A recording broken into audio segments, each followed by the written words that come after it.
Seks o'ynaymiz deb og'ziga asha seks qo'ylangan ekan. O'g'limni yangi kiygizgan tursagi qon ekan orqa tarafi. Endi sirazi olib kirdim kuyovimga. Nima unaqa qon desam, o'g'lim ham ikkovi ham bir-biriga qarab turib g'alati bo'lib qolishdi. Yechinib keyin esa otasi kirib shu ko'kraklarini, qo'llarini ushlabdi. Bolalarimni qo'rqqanimdan maktabga ham jo'nata olmayapman. Mana karantin tugab 3 oydan beri o'qish bo'layotgan bo'lsa, uni nimadan chiqarib olishdi? Qamoqdan sudda bo'ldi. Chiqib olib menga prezident Sadir Jabborov yordam berdi. Sadirni bitta zvonoyim bilan chiqib ketdim deb maqtanib yuribdi. Hozir hammagacha To'g'ilga nasha olgani borishgan. Sherigi ko'rsatmani menga berib qo'ydi. Unaqa boshlab olib kirib ko'rsatganman o'sib yotgan yerini. U bermagan 5 ming, 10 ming pulni olishib, shu bo'yicha jim-jim bo'lib, uchastkavoylar ham qolib ketdi. Men aytganman, mahallaga ham, elboshiga ham borib aytganman, bunaqa qilyapti deb. Shu meni ham ko'p savab urar edi, bolalarni ham ko'p savab urar edi. Buni qudalar eshitib, qizimni haydab yuborishdi. Turmush buzilib, men davlenam oshib, siqilib farzand ko'rdik. Men o'shandan keyin bildim. O'shandan keyin yana sayinishdi, chekishdi, shunaqa qilishni boshladi, urushni boshladi bolalarni. Keyin men o'sha radonda yotgan paytimdan boshlagan ekan bu bolani. Kichkina o'g'lim o'shanda 2 yasharida kelgan edik, 3 yashar edi. O'shanda o'sha seks o'ynaymiz deb og'ziga asha seks qo'ylangan ekan. Men bu voqealarda 2020-yil 24-avgust kuni u qamalib qoldi. O'sha qamalgan kuni bolalarim menga "Aya, yaxshi bo'ldi, bizni shunaqa qilar edi, qamalgani" deb menga o'shanda aytishdi. Men dokazat qila olmadim. Yordam so'radim, undan bundan qo'shnilarga aytdim. Hech kim ishonmadi. Keyin u odam o'sha 20 kilo narkotik bilan qo'lga tushib qoldi 23-avgust kuni. Bir kun oldin nimaga To'g'ilga nasha olgani borishgan. Ilhom otli bola, qirg'iz bola bilan o'sha meni kuyovim Isaxon nashaga ketishdi. Keyin nashani olib kelishdi. Kechasi bilan uxlamay, ertasi kuni soat 4da, sahargi 4da ikkovi etagi bilan ko'tarib kirishdi nashani. Ko'tarib kirib nimaga qo'yishdi, navesga qo'yib, men o'shanda boshqa uyda yotar edik. Pardani ochib qaraganimda etagida ko'tarib kirib qo'yishdi. Keyin unvalniyda bet qo'llarini yuvib turib, o'sha kuni mahallada nonushta bor edi. Kuyovim nonushtaga chiqib ketdi. Endi shu peshinda o'sha chol bilan telefon orqali SMS yozishgan ekan. Peshinda kelib olib ketaman, peshindan chiqib boraman deb. Endi o'sha men qizimga sovchilar kelyotdi o'sha paytda-chi. Men polkraska qilyotdim. Qo'shnilar chaqirib qoldi, "Chiqing, qizingizga xaridorlar keldi" deb. Men o'sha abid mahalda ikkilar orasida ko'chaga qo'shniga chiqib ketdim. Keyin bolam yugurib kirdi. "Aya, dadamni Melsalar ushlab oldi, videoga tortyapti, rasmga tortyapti" dedi. Yugurgilab qaytib yana uyga kirsam, o'sha militsiya xodimlari uni o'sha video bilan, rasm bilan xullas qonuniy qilib qo'lga tushirib ushlab olib chiqib ketishayotgan ekan. Endi shunday bo'ldi tag'in. Xullas 2020-yili 17-kuni, noyabr kuni uni nimadan chiqarib olishdi? Qamoqdan sudi bo'ldi. Sudi bo'lib o'sha kuniylar qamoqdan chiqarib olishdi. Men oxirgi sudida, mendan birinchi sudida pokaziyani olishmadi. Oxirgi sudi bo'ladigan, qasi o'qiladigan, переговоры o'qiladigan kuni meni yaqinlashtirishmadi. Men aytaman chinliqda deb nima qilgan edim, meni yaqinlashtirishmadi. Keyin o'sha kuniyoq qo'yib yubordi, chiqdi, bir oy qochib nimada yurdi Qozog'istonda. Keyin bu oper bolalar prokuratura unga anaqa burun 10 kunda nima qilar ekan, hozir 30 kunda bu nima yozib protez yozish kerak ekan, o'shani yozib областной soti bo'ldi. 19 nima kuni bo'ldi. 15 mana bu nimada dekabrda yanvarda bo'ldi, yo'q fevralda bo'ldi soti. Bo'lib turib, undan ham haligi sherigi ko'rsatmani menga berib qo'ydi. Men ertalab ikkita qorasuvli bola olib borgan, men nima xotinni olib kirib qo'ygan uyga, haligi etakdagi nashani xotini olib kirib qo'ygan, Usaxon yo'q edi uyda men borganimda. Keyin men boraman deb turib olgani borsam, xotini uyda yo'q ekan. Usaxon bilan gaplashib tursam, militsiyalar kelib ushlab oldi Usaxonni deb shunaqa yolg'on показания berdi. Abdurahmon Attuchol, o'sha billa qarmalashgan odamichi guvoh. Necha shunday narkotik bilan aliklanib yurganini bilib turib, siz o'zingizga xabar berib, bolaringizdan qo'rqib boshqa joyga ketdingiz. Men xabar berganman. Men uchastkovoylarga o'sha To'qtog'ulga ketayotgan kuni telefon chalib, uchastkovoyimiz Mirlan Attu Jaran bizga uchastkovoy bo'ladi. Men Mirlan deb telefon chalib aytganman, To'qtog'ulga mana shunday nasha olgani ketyotir.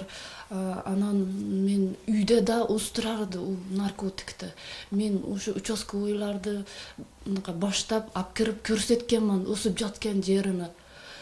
Uni orужияsi bor edi, orужияsi to'g'ri aytganman, men qo'rqayotam, menga bir marta bo'qqizdi, yordam berg'ilchi desam, eji sabrli bo'lib, mana shu orужияni qayerga bekitganini topib, bizga olib bersangiz, biz sizga yordam beramiz, bitta o'qini olib chiqib bering deyishgan. Men uni oqtarib topolmadim. Topolmay, bir kuni bolalarim robotimiz oldida unvalniy bor edi, eski ishlatilmaydigan. Xullas o'sha unvalniyni orqa tarafiga suv quyib ishlatar edi, taxtadan edi. Ashuni ichiga bekitib qo'ygan ekan. Mana kichkina aka bolam bekin-pacham o'ynab turib, haligi joyga bekinib turib, u narsani topib olgan. Topib olib, nastoящее оружие deb ko'tarib chiqdi. Otasi yo'q edi uyda. Men o'la topa oldim, qo'yib turib rasmga tortdim, bir dona o'qini oldim. Olib turib, uchastkovoylarga jo'natdim. Mana narsa ekan, boyvoy ekan, anaqa ovozi chiqmay otilatirgan narsa ekan deb aytganman. Keyin uni kuyovim bilib qoldi. Uchastkovoylar kelib, undan yaxshilikcha ber deb so'ragan. U bermagan, 5000 10,000 pulni olishib, shu bo'yicha jim-jim bo'lib, uchastkovoylar ham yo'qolib ketdi. Kim degan uchastkovoy? Mirlan Attu, yana bir bola bor edi, uni otini Oybek edi, men точно bilmayman ama. 2 militsioner kirgan. O'zaro surishib Ova, men bir marta to'planib, sayinib o'tirgan joyda 02 qilganman. 02 chaqirganman. 02lar ham kelgan, bir qiz billa kelgan, ular bilan kelib ushagan, sayingan shprislarini hamma yoqda oqtarib topib olib chiqishgan. Kuyovim olib chiqib ketib, mashinaga tiqib turib, ashitdan suylashib oldi tag'in. Kuyovim aytishi bo'yicha 5000 olishdi. Bo'lishib oldingmi? 02 chaqirib anolar bilan 5000 oldi deb shuna dedi. 5000 olib turib qo'yib yuborishibdi. Men aytganman, mahallaga ham, elivoshiga ham borib aytganman, mana bunaqa qilyapti deb. O'tgan yili qizim hozir 18 yoshga to'ldi, turmushga chiqdi. O'tgan yili sentyabrda meni ham ko'p sabab urar edi, bolalarni ham ko'p sabab urar edi. Boshimga qattiq urgan sababli boshimda shish paydo bo'lib, hijama qildirgani больницаga yotdim. O'sha hijama qildirib yotgan kunim 1-sentyabr edi. O'sha qizim telefon chaldi. Ukayni billa maktabga kiyintirib olib chiq, qaysi kitoblarni oladi, qaysi darsliklar pulga olinadi, o'shalarni bilib kel dedim. Qizim ukasini kiyintirib ko'chaga chiqaribdi.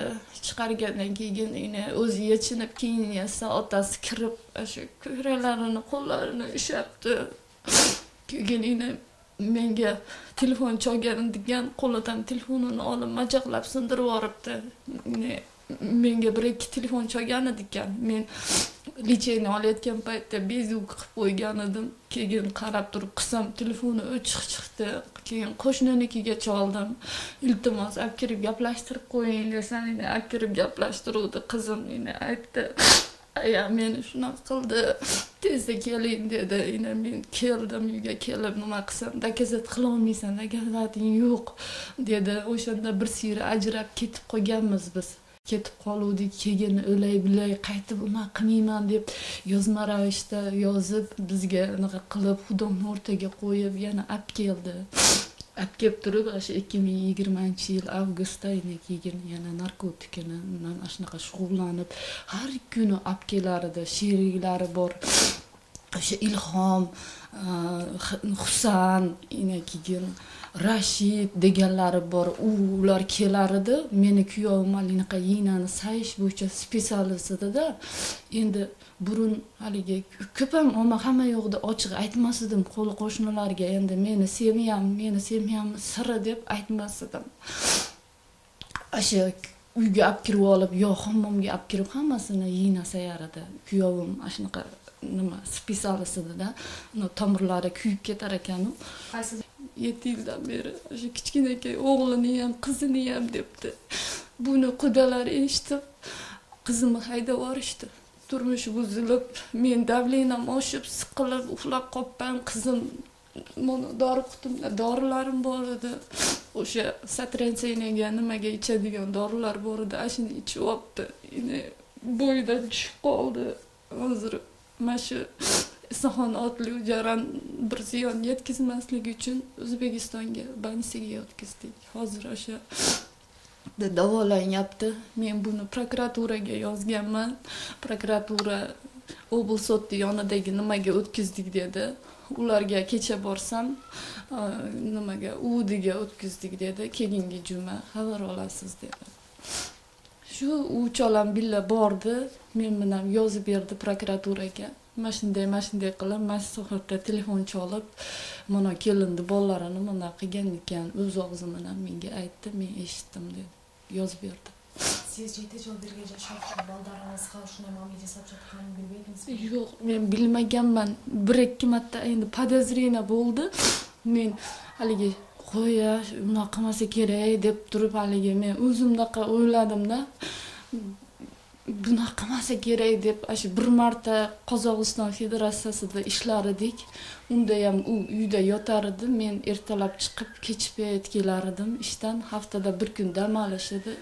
Gostinitsada ishlar edim. Gornishniy bo'lib, sadovniy bo'lib, prachka bo'lib ishlar edim. Qayinsinim oldin men anaqa stranniy mashinada yuvardim. Kirdi o'zi yuvib, o'zi quritadiganda. Unda bilmas edim. Kirlarda cho'g'i solib qo'yib, cho'g'i olib. Qayinsinim ham mashinasini bermay qo'ydi. Qo'limga yuvishga majbur bo'lib, qo'limda yuvib o'tirsam, o'g'limni yangi kiygizgan tursagi qon ekan orqa tarafi. Sirazi olib kirdim kuyovimga. Nima unaqa qon desam, o'g'lim ham ikkovi ham bir-biriga qarab turib, g'alati bo'lib qolishdi. O'g'lim munnim qonadi, munnim artdim dedi. Dodina men shuncha sochiqlar turib, ro'molchalar turib, tursugingni yechib turib artingmi deb men hech narsani dokazat qila olmas edim. Qilganimda ham o sinisi, jezdalari boy badavlat edi. Men oma bir podrushkam bor edi, Asimaga aytsam-ki, yozamiz dedi. Dodina keyin buni jezdasi, opasi boyvachcha baribir jim-jim qilib yo'q qilib yuboradi. Pul bilan sen hech narsaga erisha olmaysan dedi. Bolalarimni qo'rqqanimdan maktabga ham jo'nata olmayapman. Mana karantin tugab 3 oydan beri o'qish bo'layotgan bo'lsa, 2 oydan beri boralik unaqa onlayn orqali opiylarga zaylana tashlab onlayn orqali dars berishyapti hozir. Hozir shu qachon boshlab shu sirga kvartira berib qo'ygan olinasiz? Kim tomonidan ishlayapsiz? 2 oydan beri o'sha bizni mana oblastnoy suddan keyin, oblastnoy sudga berishgandan keyin o'sha Qahramon Yusupov degan bola, o'sha bola baraka topsin, ota-onasiga rahmat. Bizni produktlarimizni, shu tinchligimizni, nimamizni saqlab, O'sha prokuror, tergovchi, ularda atlarini bilmayman. O'sha ko'pdan bizni himoya qilib turibdi. Shularga ming rahmat, ishlarida egilik. Men Teshabayeva Nigora. Shunday kunlarni boshimdan o'tkazdim. Menga yordam berishlaringni so'rayman. Bu chiqib olib menga prezident Sadir Jabborov yordam berdi. Sadirni bitta zvonoyim bilan chiqib ketdim deb maqtanib yuribdi hozir hammagachi. Naborot hozir Sadir Jabborov narkotikka, убийствоga, iznasiливаga amnistiya yo'q deb qaror chiqargan. Bu bo'lsa ozodlikda yuribdi. Yerda yurgan bo'lsam men Qozog'istonda ishlab, beriga 1-2 oyga kelim. 1 yilda ichida 15 kun, 20 kunga jozda kelim, emada qishda kelarim. Qolgan o vaqtda men Qozog'istonda ishlab yurdim postoyanno. Men bularga unday jasamamda, o'zimni bolalarimday bo'lib qolgan. Bu o'sha Nigora Teshaboyevaning qilgan jalg'on emalari, dimomatlari bari. Hozir suylashtirib aytadi. Hozir men telefon qilsam, telefonda menga so'kinib qayerdaligini aytmaydi. Men uydan ketayotganda men apamikiga boram, naqatga boramiz degan, u yerda yo'q. Yo'q. Boshqa emas bilan endi hozir ularda aytib yurman. Men narkotik emas, boshqa emas bilan so'ttalganman 2010-yilgacha. 2010-yildan keyin men mezonni buzgan emasman. Bu ishim adal ishlab, mana Qozog'istonda ishlab, aqcha jo'natib, uyda mana chorva, mol-pol boqib, o'shunday normalniy nima deydi, semeyniy yashov qilib yashayin degan niyatim bor edi. O'sha 2014-yil buga uylanib, 2 bolasi bilan uylanib, o'shalarda boqib keldim. Mana qaq o'zimni bolamdek ko'rdim, hech emek qilmasdan. Yo'q, bular degan fikrlarini aytadi-da. Yo'q, bular bardig'i jalg'on. Uyda hech narsa o'stirmayman, u bilan men zanimatsiya etmayman. Men deganda uchastkovoylar murda sotlanganlarni tekshirib turadi. Postoyanno o'shalar bilet mana. Men hozir uchastkovoylarda ham aytadi, o'z fikrini aytadi, "Mana jalb qilamiz-da biz." Mana meni o'ta og'ir qilmish bilan meni anaqa ayıptayaptı-da o. Oş şahardıq Ichki ishlar boshqarmalarining tergov bo'limida Osh shahar prokuraturasidan atay material kelib tushgan. Al materialda Osh shaharining turg'uni T.N. atты jaran arz bilan qayrilgan. Al arzında o'zining kichkinakay yosh chetelek baldarına o'zining jaranlik yo'ldoshi iplas hareketlerdi jasaganligi turali arz yozgan. Бұл бойынша Osh shahar ishlar boshqarmalariga qilmishlarini jana жоруктардын бириктүү реестринде Кыргыз Республикасынын 165-чи беренесинин Кыргыз Республикасынын жазык кодексинин 165-чи беренеси менен ыплас аракеттер тагыраак айтканда катталып, бүгүнкү күндө иликтөө иштери жүрүп жатат. Ошондой эле кичинекей өспүрүмдөргө бүгүнкү күндө экспертиялар дайындалып, иликтөө иштери жүрүп жатат. Men Muzaffarov Rashid Hasanovich Jaktochi, Isaxanov Isaxan'da 22 yıl Jaktochi bolup işteyim. Bu televizyona regionda çıkan alan sözü bari çok jalgan. Meni kızımı, meni oğlumu zordoğun diye bu jalgan. Bu jalgan bu oğur kılmışta jalgancı kaysa 5 yılgacha kamakka var. Daha kişilerge rahmat bu televizyon arkalı bunun üstünden prokuratura şahırda, milisi şahırda 4 jalgan arzları turar bunu Isaxanov arzları. Silerde bana televizyon arkalı bu mizan boyunca 4 kılgan kılmışlardı teşhirunu başlalar deyip baga işenemiz. Kıskaça mı ne o?